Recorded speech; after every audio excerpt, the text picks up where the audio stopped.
Hi, everyone. Welcome. Thank you for joining us for the ARC of Fort Bend County's Parent Education and Support Group meeting on Zoom. We are still meeting virtually, but it's great because it gives us accessibility for these recorded meetings to be an ongoing resource for our families. So those of you who are live with us today, welcome. Thanks for being here. My name is Carrie Axtell, and I am the Advocacy and Youth Programs Director here at the ARC of Fort Bend County. We are a nonprofit organization. We engage in grassroots advocacy, family support, and we also host a variety of social and recreational programs for youth, teens, and adults, all ages and stages, for our members who have an intellectual or developmental disability or IDD.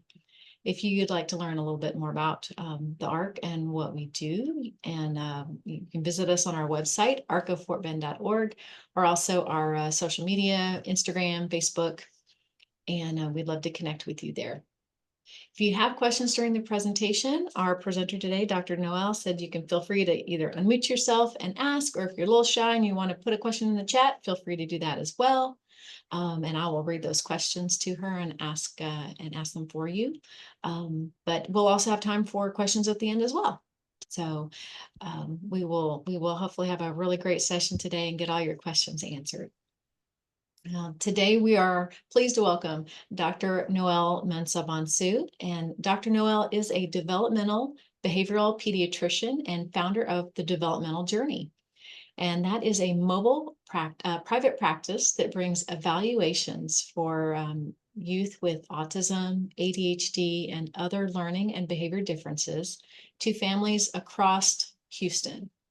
Dr. Noel also serves as the assistant professor at Baylor College of Medicine and Texas Children's Hospital. And there she is an associate program director for the Developmental Behavioral Pediatrics Fellowship. Dr. Noel is also a mom of three, including her oldest son, born extremely premature, who inspired her to specialize in this field. In today's presentation, the Back to School Parenting Playbook, Dr. Noel will lead us in an encouraging session designed to equip parents of school-age children with practical tools and strategies and address some of the common communication and behavioral challenges. Welcome, Dr. Noel. Thank you so much, Carrie, and everyone who's present. Thanks for having me. This is really fun for me. So feel free to definitely ask questions along the way or put it in the chat. I want to be sure that I answer whatever questions you have, even if it's not in the original presentation. Okay. And thank you for the wonderful intro. So first, I really wanted to ask folks, what are you hoping to take away? Of course, I have some objectives, some things that I would like you to take away, but I also want to ask you, if you have a burning question, pop it in the chat. You can unmute and let me know if there's something that's really on your mind right now, so that either I'll answer it separately or within the presentation. I think that would be great. So feel free. And I cannot possibly navigate the chat and my screens. So thank you, Carrie. Awesome. Okay. So yeah, feel free to take a moment and let me know if you have any particular burning questions. And otherwise, I'll kind of start going through and you can pipe up if you'd like. Sure. So I'll just throw one out there. I don't think people have had a chance to write in the chat yet or not, but Okay. school year has just begun. And I feel like, the first month being over, we've got, those beginning of school jitters are over with. Now we've kind of set into the bulk of the year, right? Some of the common challenges, maybe like communication and behavior. So I'm excited to hear what you have to share about just our child's challenges with communication and behavior. Okay. Okay, perfect. I think that's a great one. And it's a back to school presentation, but of course, school has been in probably a month now or so for most people. And so you're absolutely right. Transitioning, I think for a lot of our kids is kind of approaching the end of that sort of everything being new. So definitely we can talk about communication and behavior. That's great. Thank you for that. Well, if you don't see anything in the chat, I'll kind of keep going. So what we're going to kind of talk about today is how to start the school year strong. I mean, it still is the beginning of the school year. We're going to talk about organizing your information, routines, and how to support your child, kind of along those lines of communication and behavior. And then we're going to get into how to understand and support your child's individualized education plan. And we'll talk about some acronyms. And, this is a whole different language. I remember starting medical school thinking, oh my goodness, all these terms they use are, medical terms. And the same is true when you have a child with differences or a disability and you go through the school system. There are a whole lot of acronyms to learn, a whole lot of understanding, and advocacy that you have to kind of absorb and figure out along the way. So we'll talk a little bit about that. And then kind of how to prepare for the future. I know this is a presentation about school age back to school, but I think it's really important that we also really focus on transition planning and what comes next, even if you have a kindergartner, for example. So we'll talk a little bit about that and resources.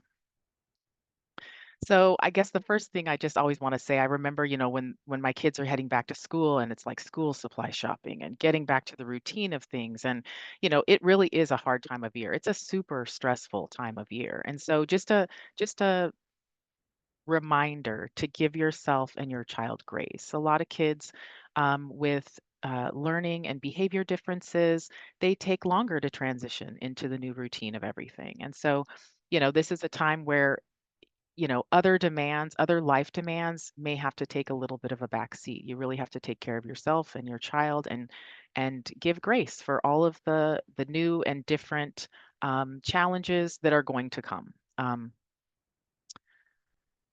Let's see. So, just a little bit about the morning routine. Oh, the morning routine. I know for those of us who are, working moms, um, homemaker moms, the morning routine is really a tough time. And so it's always hectic trying to get everybody out the door on time with everything they need. I know, as a developmental pediatrician, I will do a developmental history and ask parents, does your child know how to unbutton or button or tie their shoes? And a lot of parents will say, oh, no, we just have to make it out the door in the morning. Like we're not teaching those skills. And so I totally get it. I mean, thank goodness for Velcro and reasonable, pants with room where you don't have to button. So I think the morning routine can be really, really difficult and monotonous for every day, right? So I wanted to talk a little bit about, kind of planning ahead. I mean, so much of our success day to day is in, planning ahead so that things go smoothly. Um, so, along those lines, for success in the morning, always starting the night before. I know it's exhausting to get through the day, but just spending a few minutes of prep, things like getting the bath over with, the clothes picked out. I like to recommend like on Sundays, they have those things you can hang in your closet that are for shoes, and there's like 7 holes, in where you can hang it up and like I love to use that for outfits, put the whole outfit for the each day of the week Sunday night or, over the weekend when it's not so crazy, like put the whole outfit, the pants, the shirt, the unders, the socks, everything the child needs for every day of the week in the little cubby that's hanging in the closet so that you don't have to think about it. A lot of these things, if you can automate, will really help you be, of course, successful in the morning.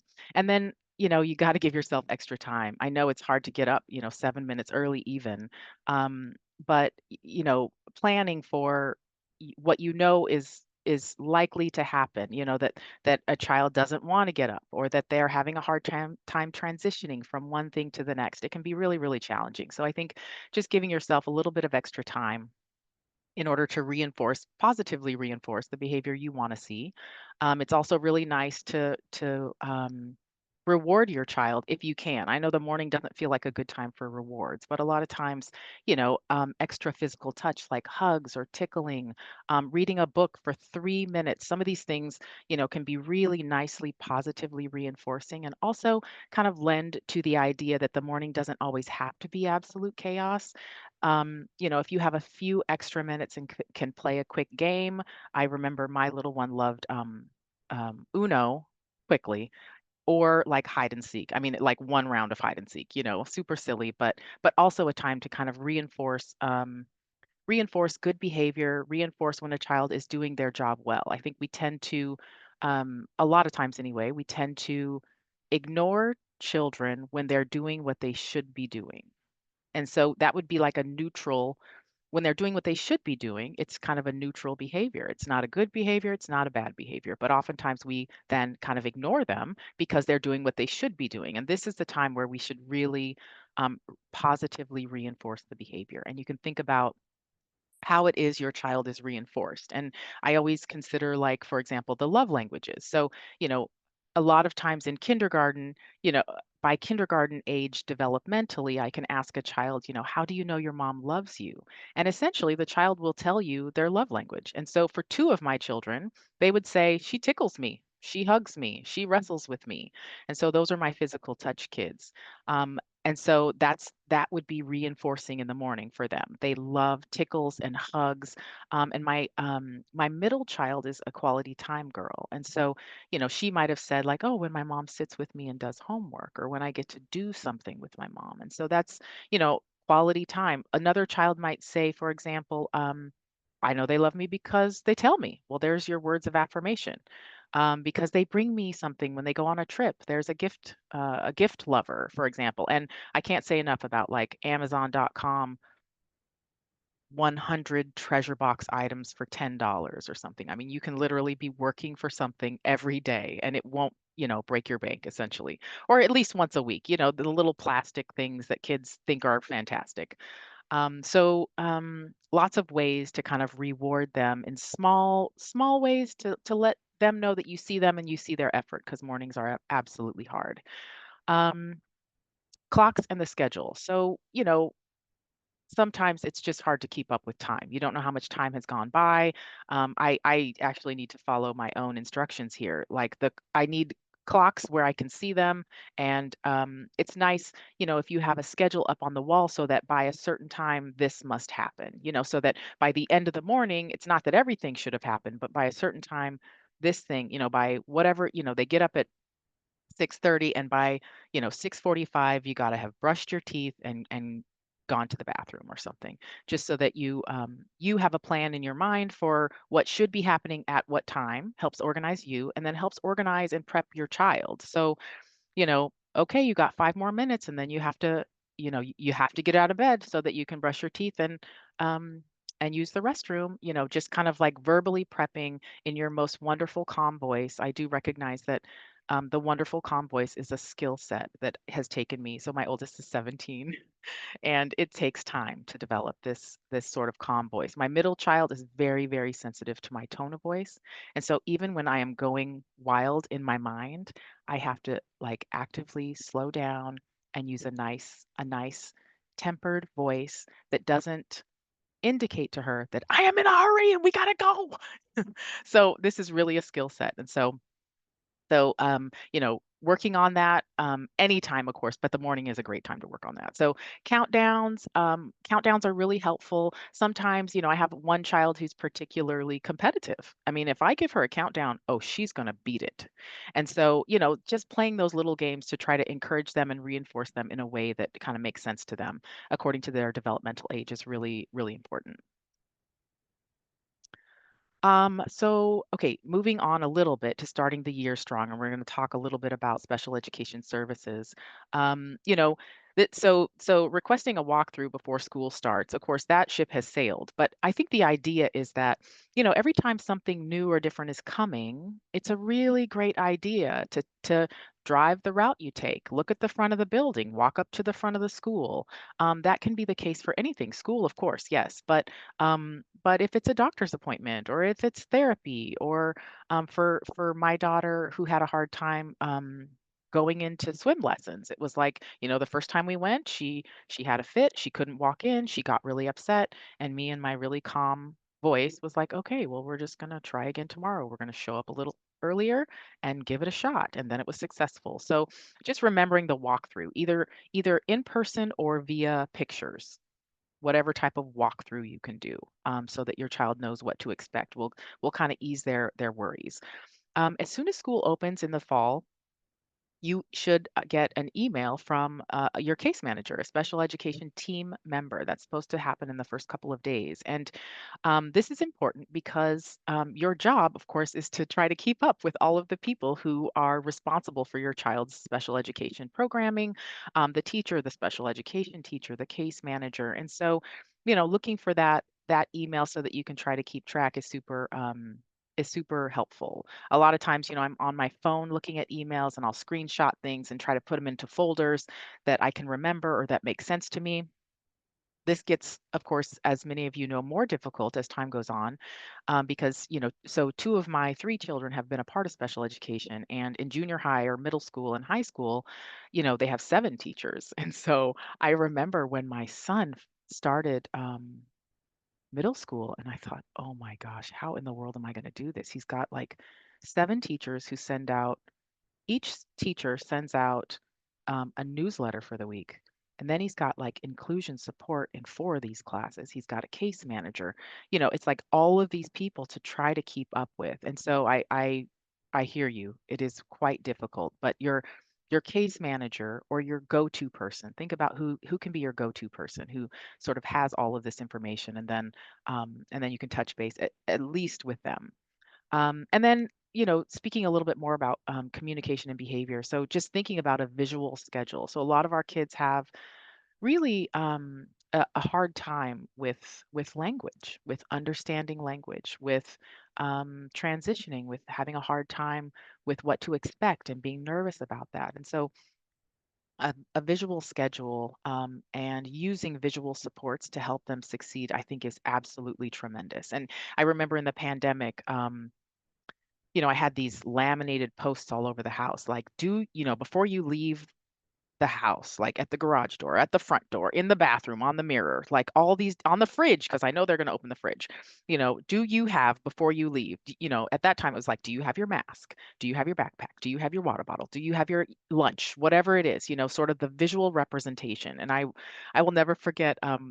So my son is 17 now, but he had this up on his mirror in the bathroom, his to-do list for the morning. And I peek around the corner from the stairs upstairs because he's upstairs and say, you know, do you have whatever? What's next? Trying to like help him problem solve through it with the visual, right? What's next? Instead of telling him what he's supposed to be doing, kind of help him to problem solve that. So I'll never forget though, he used to sort of like hear me and hear my question, and then he'd have to pop into the mirror where the bathroom was and look at his list, his visual representation, and then sort of tell me where he was and what he had left. And so those visual schedules can be really, really critical. This is just kind of an example. Lots of kids think in pictures, and if you think about how you learn, there's auditory learning through language, there's visual learning, there's manipulatives, and a lot of our kids learn with a combination of these things. And so, visual learning, and I will send out some resources as well. Do to Learn is a great website for creating a visual schedule. Autism Speaks has a visual learning toolkit that's wonderful. Just really thinking about how to convert some of the things we say so many words every day, right? All day to our kids. And sometimes it's really, really helpful to pair the words with the visual so that that will help them succeed. The same is true for when you have a sticker chart or a reward chart, like it's a child can't sort of, developmentally in kindergarten, they can't sort of see the end of the week and think, well, if I do the right thing all day, every day, I'm going to get to Friday. Well, that doesn't mean anything. It's like kids will say, you mean yesterday or tomorrow? And those words are like, they're learning what those mean, right? So you have to, be creative and be visual with a lot of these things, the schedule, the reward chart, so that they can see what they're working toward. And what they're doing with the day. So I will send out those.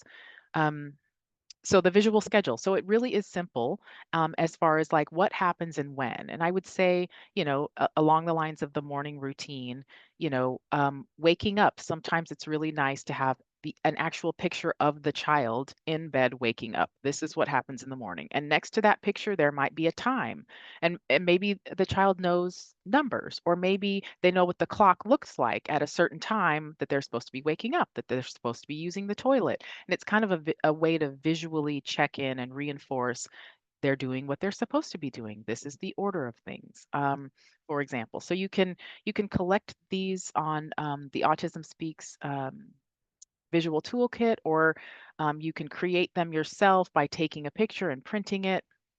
And sort of, there can be a morning routine and an evening routine, and maybe that looks different every day of the week. But the idea is that most most of our kids really benefit from knowing what's coming next. And so the visual schedule gives some comfort. And like, lots of people are saying lots of things, and maybe they don't understand language very well, but a visual schedule, and oftentimes school will have that as well.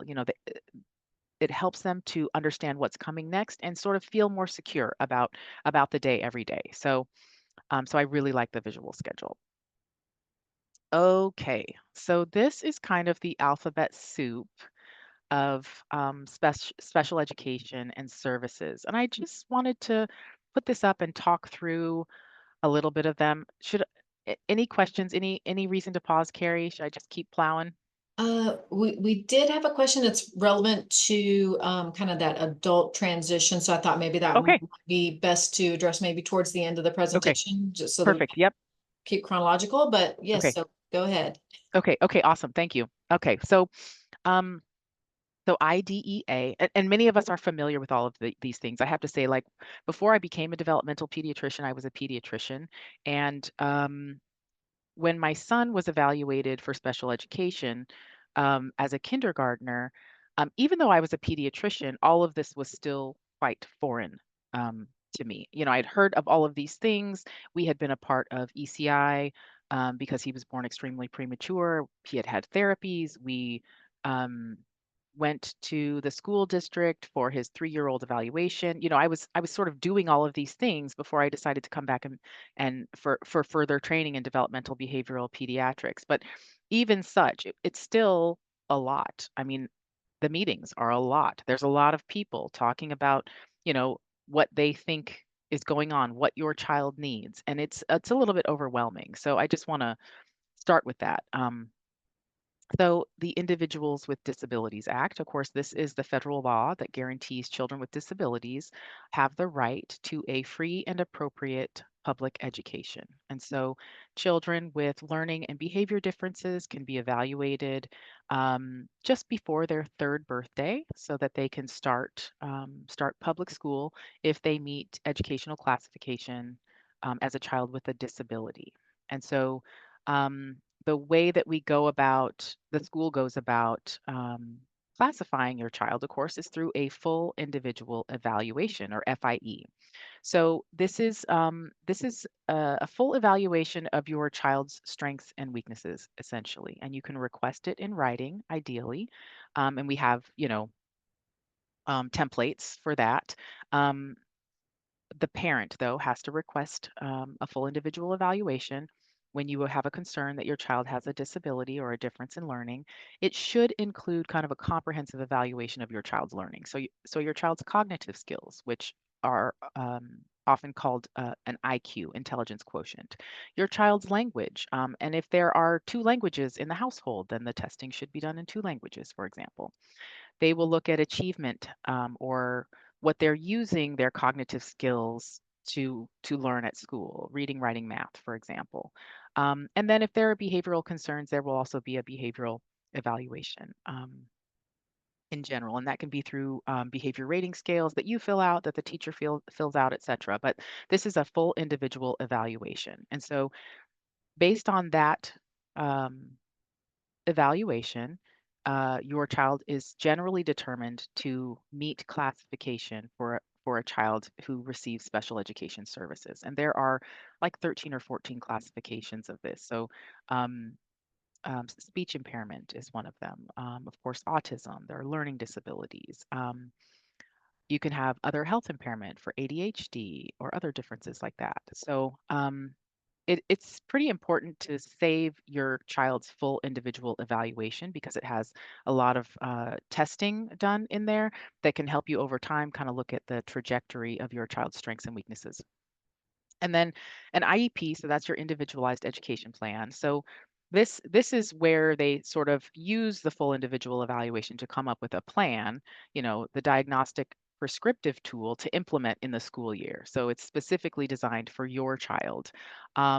And will state, so for example, if your child has been determined to meet educational classification as a child with a speech impairment, then maybe they will have speech therapy, you know, 8 out of 9 weeks for 30 minutes with a speech and language pathologist, for example. So you'll see the services in there. It'll also clarify the recommendation for where the services should take place. And so at the end there, you see least restrictive environment. And so the options for where the services will take place are, like, for example, in the general education classroom. Maybe it's a special education classroom. Sometimes that has a name in the school district, like the sales class, or some people will call that like a life skills class. In general, if it's a self-contained class, it's not in the general education. It's a special education class. And then there are some kids who spend sort of some time in between. They go to general education. This was my son for a while. He went to general education for the description of the assignment, for example, but he couldn't focus in a class of 25 kids. And so then they would pull him to the resource room or special education setting with a few other kids for some small group work to make sure he understood the assignment, for example. And then there's inclusion support. That's that in between. So often kids will be part of general education, but there will be like an additional para or something in the class who is helping a few of the children kind of stay on task. Maybe they need checks for understanding, reminders to continue moving through the assignment. I remember my when my son was in middle school and maybe high school. Um, he had inclusion support, but part of his inclusion support was that he was supposed to request help. Well, I mean, this dude, he's as relaxed as can be. I mean, he's not requesting anything from anyone. And so I remember one of the ARD meetings, we had to sort of, um, you know, adjust that a little bit so that somebody would actually check in with him because he was not going to speak up. So just thinking about what that looks like in the class with those terms. And then just to say then the ARD meeting. So this is, as far as I can understand, kind of a Texas thing, where it's the annual meeting where you review the full individual evaluation and the individualized education plan. And so it happens annually. The school schedules it. This is where the parent can be present either in person or virtually. There's a regular education teacher, a special education teacher, a school representative. Oftentimes that's the I almost said president, principal, and maybe the diagnostician or the person who sort of reviews the testing or progress, et cetera. So I always think in my mind this is an IEP meeting, but it's just in Texas because Texas has to be different. And so you essentially like review the goals. And so over the course of a year, you have these check-ins, and you should hear from your case manager, like, I get this email like, here's a particular goal and he's 50% of the way there. How are we moving toward the goal? Do we need to adjust the goals? Okay, that's a lot of alphabet soup there, but all right, good stuff. And then just to remind you all, so the full individual evaluation, kind of more comprehensive testing, can happen every 3 years or so. I would recommend getting it done in high school sometime, so you have a most recent example. A lot of times they will do an REED, review of existing. Oh no, I don't remember what that stands for, but it's a review of the existing testing.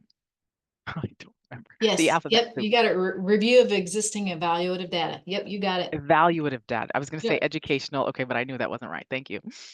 Um, so like testing is a comprehensive something. It's not necessarily that it has to happen every 3 years. If you feel like your child is getting the services they need, you don't necessarily have to sign up for a reevaluation. But it is nice, sort of in high school time, I think, to get an updated evaluation. And then I would just say, keep the documents. I mean, they give you like so much paper. I have kept them electronically because it's just so much paper. And sometimes I have people come into clinic and, they've got these, notebooks of tons of paper. It really is a lot to keep up with. But I would just recommend, having a folder in your email and asking the case manager or, after the ARD meeting, they'll send you the documentation and just, keep a copy of it in case you need it for something. And then I would also just say, if you agree with everything that happens in the ARD meeting, that's perfect to go ahead and sign your agreement. If you don't agree with what the school has determined, or you have questions, or you want some time to kind of think about it, you don't have to sign. I would say, if you want to ask someone else, if you want to run it by a developmental pediatrician or run it by an advocate or otherwise, if you don't feel like what the school has come up with is a good fit for your child, I would definitely not sign the documentation because your signature says, yes, I agree. Not just, yes, I was present. It's more like, yes, I agree. Okay. Okay. So then, knowing your child's plan. So your child has an individualized education plan and goals. And so it's kind of nice if you know what they're working on. I always say in clinic, I like to ask parents what was hard for them to learn. And, um, you know, when I was in college, I had to take physics in order to be pre med. And I will tell you, this was like an impossibility for me. I remember sitting through the first physics class and I was like, is he is he speaking English? Like I really didn't get it. I really, really, really didn't get it. And my nonverbal skills are terrible. If I don't have a GPS, I don't know where I'm going. We all have these strengths and weaknesses, right? And if I think about physics, and I knew the tutor in physics because I showed up in his office hours every single day. So if you think about the things that we are trying to help our children learn to be successful in life, there is no therapy that happens 1 hour once a week that is going to result in them maximizing their development and their success. It really has to be done every day or many days a week. So it really is important for parents to follow along with the goals, whatever they are, with where your child is learning and developing. And then just to say, self advocacy goals are really important. When when we have a question, how do we problem solve through that? I will never forget, when my kids were younger, we had an au pair come and live with us, and we thought it would be a really amazing cultural exchange. And um, she left one day to take the 3-year-old at the time to her dance class. The dance class was only a mile away. She came home 45 minutes later. She had not found the dance class. She had not called anyone. She had not stopped to ask. And I just bring that up to say, like, so much of our success is in how we ask for help. And so thinking about day to day success is really important. Self advocacy for our kids is really important. And so, not every IEP or ARD meeting documentation includes like social skills goals or self advocacy goals, but you can ask for them. Um, those are really good, solid goals for functional living. Self advocacy, social skills are incredible goals to include in the IEP, and they don't always just happen. Sometimes you have to ask for them. And then, good communication with the teacher is essential. Along the lines of like, if you don't know what your child is learning or working on at school, you can't help them succeed as well as if you know what they're working on. And so, communicating with the teacher. I think the next slide is this little fun. I love the little, introduction to me sheets of paper that you can give the teachers at the beginning of school. I love those. So, I would just really recommend, communicating with the teacher. What works? What calms your child when they're upset, what reinforces them. Some of our kids need to move a little bit. And so, making them the helper in the class is a great idea. And a lot of teachers will figure this out. But sometimes at the beginning of the year when it's really busy, I mean, I remember when my son started kindergarten and there was 25 kids in the class and the teacher was absolutely overwhelmed. And my guy was bouncing off the wall. And so, just communicating with them, whatever could be helpful is really good. And then also thinking about this is, we talked about you being in touch with maybe the case manager, but also like where are safe places for your child at school? Is this the counselor? Is it the case manager? Is there somebody who can check in kind of at the beginning of the day, at the end of the day?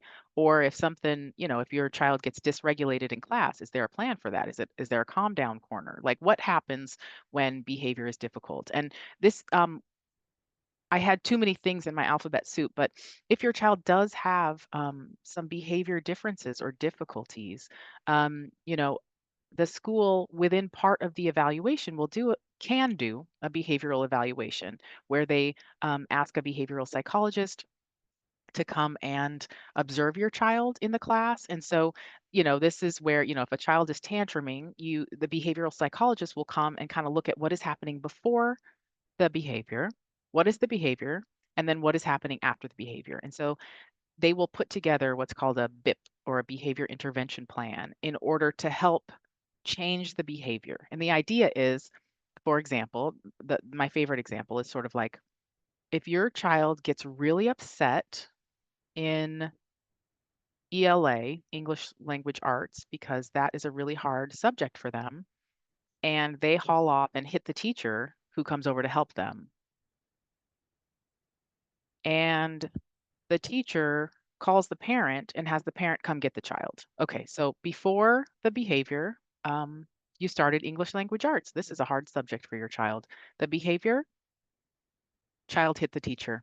Consequence of the behavior, child gets out of English language arts and gets to spend the afternoon with their parent at home. What's going to happen next day? I mean, maybe the same thing, right? That worked pretty well. If that was the idea, if escape was the idea, then that worked pretty well. So, really having the school think about why the behaviors are happening. How do you change what happens before the behavior in order to adjust the behavior? How do is the consequence of the behavior inadvertently positively reinforcing the behavior? And so you have to be really careful with some of these things. Now, y- if your child has a difficult time with a lot of noise, and so they're acting up um, in line on the way to the cafeteria because the cafeteria is a disaster for them. You know, you got to kind of think about the why. So maybe in that case, something like headphones could be helpful, or maybe there's a lunch bunch social something that where the counselor can have lunch with a few of the kids instead of that. Just kind of actively thinking about the behavior, what happened before, what is the consequence, and is it reinforcing or is it going to get rid of the behavior? So that's the behavior intervention plan, and you can ask for that. If a lot of times teachers, of course, will ask for that if your child's behavior is quite difficult. You can also ask for a revision of it. Sometimes, parents are getting called. Calling the parent should never be part of the behavior intervention plan. That is not reasonable. Okay. Oh, this is just I just love the get to know you worksheet with all of my heart. So, I have some examples in here, but it should ideally communicate to the teacher what your child is working on, what are their challenges, what are their strengths, how they respond best. Again, lots of teachers will just figure this out on their own, but I like that one. Okay, transition planning. So, generally starts at 14 years where your child will be invited to the ARD meeting actually. Um, And again, you know, along the lines of self advocacy and problem solving, asking for help, uh, life skills and independence goals should be a part of the individualized education plan. I just learned about this new law. The House Bill 1188, known as Caitlin Handley Act, which requires Texas schools to provide information to parents and guardians of special education students. Um, about local intellectual and developmental disability authorities, Texas waiver information. So this is supposed to happen as soon as children are a part of special education, beginning this school year, is my understanding. It used to be that this waited sort of until 14 years old to start, and so I don't know that that was always the case that happened, but the new law would indicate that all children part of special education, their families and parents need to be alerted to some of these things that are important for long-term planning. So the Medicaid waiver, for example, provides funding for services that are not covered by your insurance and have nothing to do with your income if your child has a developmental disability. And so, autism, intellectual disability are part of that. Um, and if your child gets a diagnosis at 3 or 4 or 5, this is when you need to get on the Texas Medicaid waiver list because it takes, I don't know, 12 to 15 years to get to the top of the list, but it provides funding for things that are not covered by your insurance and it has nothing to do with your income. So this really is important for transition planning services, but if you wait until you're transition planning, it's kind of too late. And then there's a district transition specialist that you can talk to. I think eventually those people will be attending ARD meetings as well. At least that's the goal. So let's see what else I. So transition resources. I put in here the Disability Resource Fair coming up really soon, which is fantastic at Clements High School. September 20th. So there are a lot of resource and transition fairs. And it's a really good idea for parents to be aware of this going on. There are district transition fairs. I just got one from Lamar ISD that's happening in November. But there, a lot of the same types of companies go to different districts. I think not all of the disability resources are specific to a district, so you could go to different districts, of course, and the statewide, for example. Texas Workforce Commission is an incredible organization. And then again, the Texas Medicaid waiver, which takes a long time to get to the top of the list. Let's see. I think I think that I think that might be it for. Was there? You said there was a specific transitions question. Yes, I so don't know if I. Jerry was sharing that she has a 14-year-old in the sales class, and of course, communication is limited. She's a happy child, but she's concerned that they really don't know the best ways to prepare her for adulthood, and also communicating with her. Like, for example, if she's feeling any kind of pain or discomfort, or kind of how to communicate effectively with her. Okay. Oh, these are great questions. So, okay, so if she doesn't have a lot of language, then I would say pictures are everything. And if you check out, so again, Autism Speaks has great resources. It's not just for kids with autism, but like the visual toolkit, for example, a lot of us had to sort of practice um, the pictures and emotions and what those mean, like pairing a picture of a sad face or, a happy face or a frustrated or an anxious, nervous face, and kind of helping our children understand um, based on a visual representation of how they're feeling. And so, okay, okay, Jerry, we might have to take it offline, but there's a couple things that I really like. So definitely the visual toolkit for learning emotions and how to indicate what is hurting.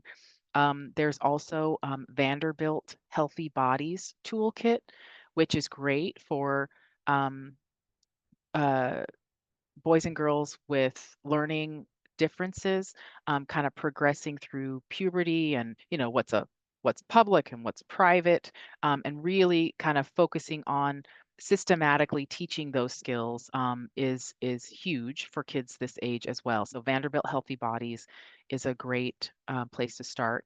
And then I also wonder about, you said communication is limited. So there are lots of communication devices that could be very, very helpful for kids. A lot of times when we think about a communication device, we think about this really fancy. I mean, I've seen these iPads with like 28 pictures on the first page, and it's absolutely overwhelming. And I would say, a lot of our kids um, they need to know how to request something. They don't have to have the word for it, but even if there are 10 things, that your child needs in a day or wants in a day, and you were to just like take a picture and laminate it and put it on a key ring, if they don't have the words and they can learn to gesture towards something, then that's communication. It doesn't have to be sort of a fancy augmentative alternative communication device. Now, those are also very helpful. And I would say, even at this age, at 14, you could work with a speech therapist who could really understand where your child is with their language understanding. So I would say that's really important when you think about all of this in the scheme of like your child's language understanding. So um, if they understand language like a 2-year-old, that's important to know,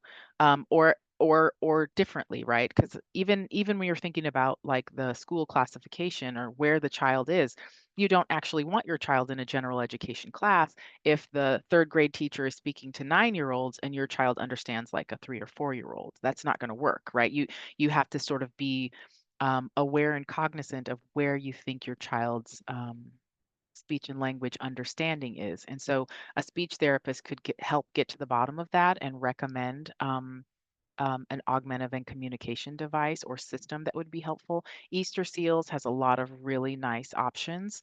There's something, oh, let's see if I can remember what it's called. Bridging apps. Yes. Is Yeah. that, I've is, heard of the bridging apps. yeah. Yes. And so this Easter is like seals. through Easter Seals, you can what happens is parents of children with disabilities and differences will use an app, buy an app, use it, and then review it. And so instead of sort of like shotgun, let's try this however much it costs app, you can see like what's worked for different kids by looking at bridging apps. I think that's a really nice resource. Um, Preparing for adulthood. So it's also really important, I think, to start thinking about what your child might like to do and could be trained to do. And so there are a lot of companies, Texas Workforce Commission is a great resource. There are a lot of companies that hire young people with developmental differences, and that's a beautiful thing. And so, beginning to think about like in the summertime, prepping for whatever that is going to be, whatever they would like to do or might be able to do, every summer for the next, 6 years or something would also be really, really helpful, I think. What else? I would say like if you have specific questions or you want to have a conversation, I'm happy to. And you know can send out my info Yeah. as well because yeah. Those are great resources. Thank you so much, Dr. Noel. That's wonderful. Oh, absolutely, absolutely. Thank you for the question. It's a great one. It's perfect time for resource planning. um so okay, the things that we talked about kind of briefly, establishing the school routine before school starts.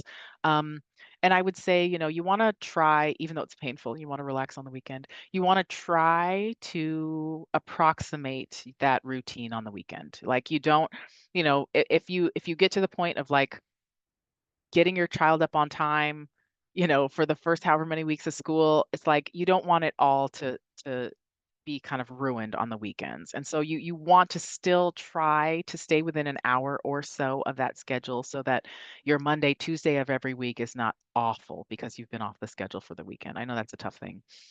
Again, save your case manager's info. Ideally, you are able to sort of have a wonderfully gracious advocate at your child's school. Often this is the case manager, sometimes it's someone else. You know who is for your child. Sometimes it's the counselor that you just want to like be in touch with. You want to understand or try to understand and follow along with the IEP goals. Know that you can call an ARD meeting anytime, even though it's scheduled once a year, you can call one. If something is going awry, for behavior, for example, and you feel like it would be beneficial to revisit the behavior intervention plan, you can call an ARD meeting anytime. Identifying safe people and places for your child when they're having a hard time. Maybe it's the counselor, the vice principal, and just being thoughtful about that. And also within the IEP goals, social skills goals, self advocacy goals, and then really just to start planning early for transition. And Texas Children's Meyer Center for Developmental Pediatrics and Autism has an incredible group of social workers who send out a quarterly resource something. And okay, Carrie, I'm gonna send you the link for getting on that resource list because it's really fun. the providers will we have respite night where all the doctors watch the kids. Oh man, it is so fun. It's an absolute riot. And it happens a couple times a year where parents drop off their kids and go out to eat or whatever, and we watch the kids. But there are a lot of things happening in the community, and the social workers are really wonderful at keeping up to date with what's going on. And so I would definitely recommend getting on the distribution list for their newsletter. They probably send it out once every 3 months or so. And so, sometimes there's really fun things happening in the community. There are a lot of resources that are wonderful for families of children with differences, disabilities. Autism Dad's Social Club, I love. Hope for Three, Gal Gathering. I mean, I think this can be a really, really challenging and isolating experience to have a child with differences. But there are a lot of really wonderful community groups that make things really helpful. So, We so did have, just sorry, just a yeah, second. We did have some other comments and questions wonderful. in the chat box. So in the meantime, I mean, you touched on the Vanderbilt Healthy Bodies website, but another question was if you have any other topics on puberty or any other kind of resource for that stepping into puberty and helping with the communication of it, and then just helping our loved ones understand and being in tune with their bodies and sexuality and things like that. If so, puberty resources, if you Okay. have any additional ones that you can maybe share with us as well. And what I will do is, Dr. Noel is going to send me, some of these resources and information. And when I send out the recording of this presentation out to everybody who registered, I'll include those resources. So we'll have all that to you all. That's awesome. Thank you. I just recently heard a presentation on this. And so while Vanderbilt Healthy Bodies is my favorite, I'm sure that I wrote down a couple of others. And there are wonderful books. I think it's really important to think about where your child is developmentally. And I would say that's where you kind of communicate to family members or otherwise, because a child's body goes through puberty. And even if they are developmentally 2 or 3 or 4, they are going to have these changes. And the Vanderbilt Healthy Bodies is really nice because it's a very visual representation. It's a big packet that's a PDF, or you can link on the website.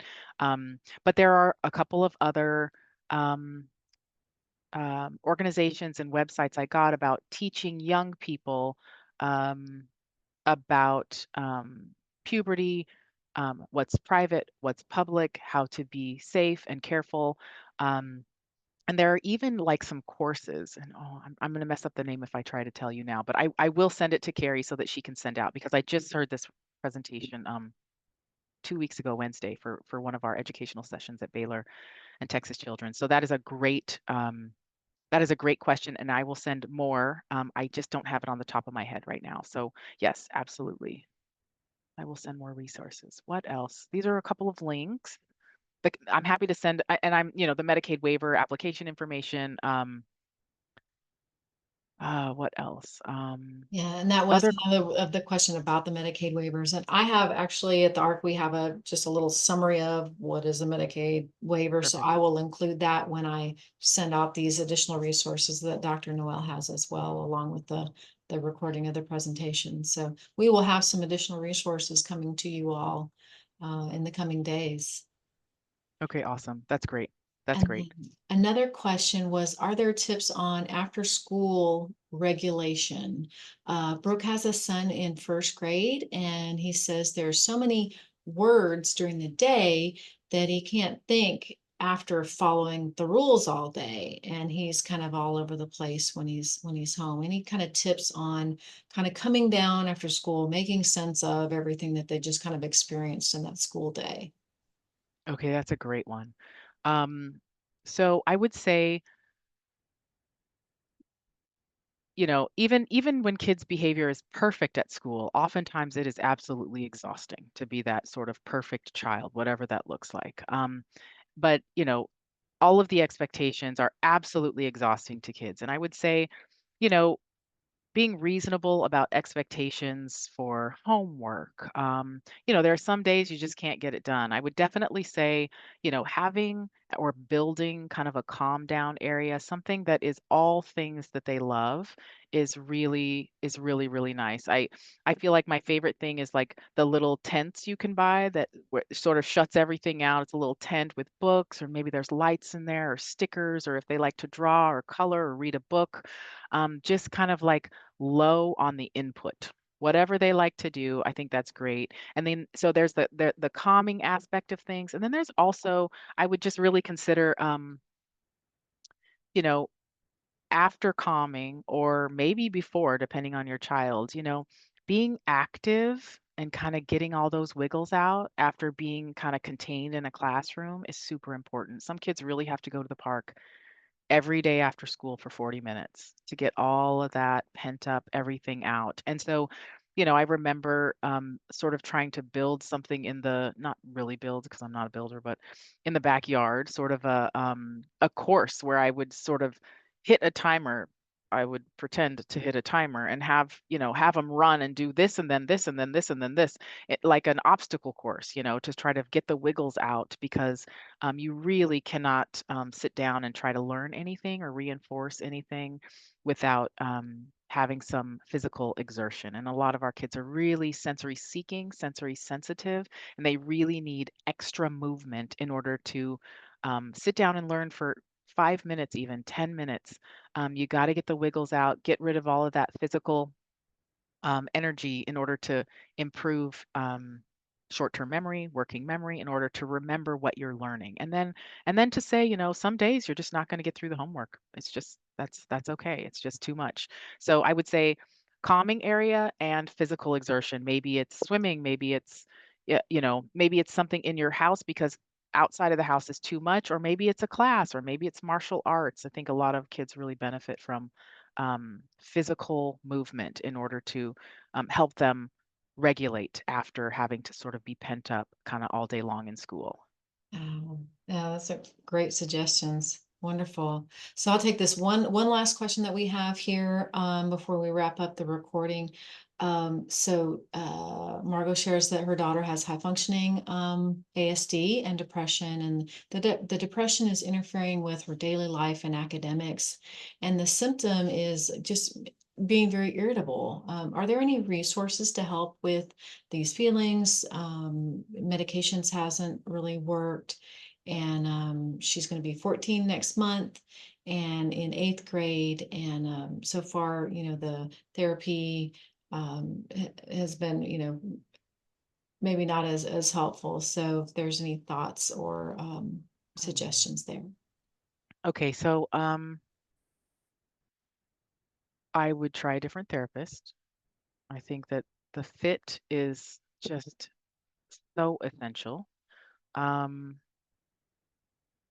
Irritability is a really common manifestation of depression. Um, I would try to think about her strengths and weaknesses, what she really likes, what she's good at. We all need something that we like and that we're good at to focus on, to improve self-esteem. Um, if her depression has anything to do with anxiety, there are a couple of online resources. Coping Cat is one of them, and there's another that I will have to find and Go Zen, I think. Go Zen and Coping Cat are if there's a component of anxiety, whether it's anxiety about social something or expectations, performance anxiety, those are two nice websites to help parents kind of work through some of this with kids. Um, okay.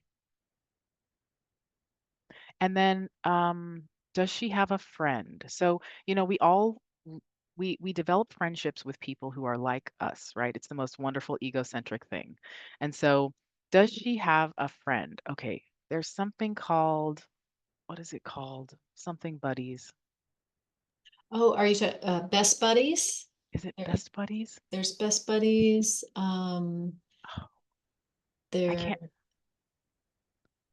sometimes in Oh, the school, since this particular young lady's, 14, I know yeah. some school campuses have kind of a friendship or pals or Oh, yeah. That's a different good idea. programs in the school. Okay, yeah. Um, I will have to send I can't remember if it's Best Buddy. It's a website where you can enter your child's information and they will try to match them with a similar buddy. It's like sort of a friendship buddy thing, but I Yeah. can't remember the name of it. Definitely ask the counselor. I do think that you're absolutely right, Carrie. You know, a lot of times kids who are similar don't find each other for whatever reason. If she's not a part of special education, I remember when my son was in special education. I mean, he's still kind of friends with those kids. They're all very different, but it's nice to have a friend. And so thinking Yeah. about a friend and an activity that will improve her self-esteem. There are lots of social skills groups as well, but I'm Mhm. not sure what the depression is surrounding. So I would start with maybe like a new therapist. And maybe thinking about finding a friend and then focusing on what she's really good at and what she likes to do in order to improve her self-confidence in those areas. Um, of course, make sure she's sleeping well and eating reasonably. Um, Depression is really, really hard. So you could also find, you know, if you feel like medication hasn't been helpful, depending on how much time, energy, effort you've put into that, you know, you could also think about seeing somebody else who, you know, is a different take on things. Sometimes like starting again um, is really helpful. I know for my son who has ADHD, you know, there were times we started medication when he was younger and then we circled back to it 4 years later and it worked that time. It didn't work when he was younger. Yeah, those are some of the thoughts. But I would touch base with a counselor. And if, you know, the school counselor can be incredibly helpful if there's something going on at school or you need to try to get to the bottom of what is behind the depression may be kind of hard. So maybe the school counselor or another therapist could be helpful. Um, and if therapy is not working for her, I would try a new therapist and a different take on it. You know, my daughter has been through different therapists, and she knows very well who she likes and who, you know, in a couple of visits, it's like, nope, that's not the one. Okay, yes, ma'am, we're moving on. So, Right. oh yeah, You I'm either sorry to hear that though. resonate with each other or you don't, right? Exactly, exactly, Yeah. exactly. Another suggestion I'll make for the friendship on the friendship front is actually one of the programs we have here at the ARC of Fort Bend County is for Fort Bend County residents for between the ages of 11 to 18. We do have a monthly teen social and respite night. So if that would be something that your daughter would be open to, we just have fun. I have neurotypical high school volunteers and then some adult volunteers and also uh, behavior therapists to kind of help just monitor. But the main point of it is just for the parents to get a break while the person with IDD is there with their peers enjoying and having just a fun Friday night. So you can check out on the Arco Fortman website about that. But um, Dr. Noel, thank you for your wonderful presentation, words of wisdom, parent sharing. You know, we all are kind of going through this together, but thank you for sharing this with us. And we're excited about continuing this the rest of the school year. Awesome. Well, thank you so much, Carrie and Arc of Fort Bend. I mean, I am delighted to see everyone and yeah, thanks for inviting me anytime. If anybody has any particular questions, definitely reach out and I will send out kind of a PDF of the presentation along with more puberty resources, okay? Right. Take care, Mhm. y'all. Thank you so much.